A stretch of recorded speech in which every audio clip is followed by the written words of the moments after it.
오늘 아침 메뉴는 디모데후서 1장 1절에서 8절입니다. 오늘 본문에서는 바울이 로마 감옥에서 유언과 같은 편지를 디모데에게 마지막으로 보내고 있습니다. 그 당시 네로 황제의 기독교를 향한 핍박이 거세져지고 있는 동시에 교회 내부적으로는 영지주의와 같은 잘못된 사상들이 교회를 위협하고 있었습니다.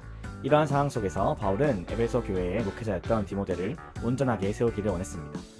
바울은 다른 서신서에서도 마찬가지로 자신이 사도된 것은 자신의 능력이나 노력으로 된 것이 아니라 하나님의 뜻과 그리스도의 생명의 약속을 전하기 위해서 선택되었다고 말합니다.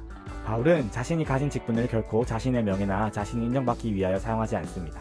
그렇지만 때로는 그와 다르게 우리는 직분을 교회나 공동체 안에서 인정받기 위한 수단으로 사용될 때가 너무나도 많습니다.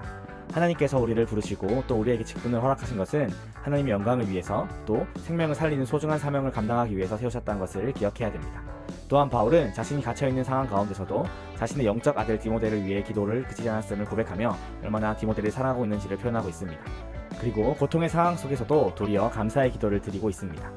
바울은 자신이 처해 있는 감옥에서의 삶을 불행하게 여기는 것이 아니라 바울 안에 함께 하시는 예수 그리스도로 인하여서 바울이 어디에 있든 주 예수와 함께라면 그 어디든 하나님 나라는 것을 알았던 것입니다.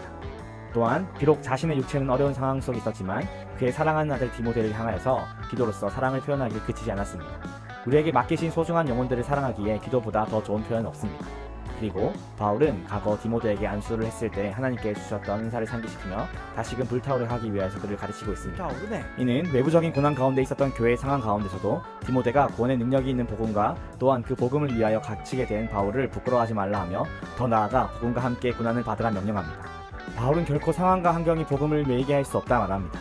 복음은 하나님의 능력이기 때문입니다. 때로는 코로나와 같은 상황이 복음까지도 위축되게 될 것이라고 생각합니다. 그러나 결코 복음은 외부의 환경으로부터 매이지 않는다는 사실을 기억하며 우리 안에 두려움이 아니라 담대함으로 하루하루 복음으로 살아가야 합니다. 오늘의 적용 두둥탁! 첫 번째, 상황과 환경에 상관없이 기도해야 할 제목과 대상들이 무엇이 있는지 생각해 봅시다. 두 번째, 제한된 환경 속에서도 나의 삶에 복음을 어떻게 적용하고 전할지 생각해 봅시다. 끝!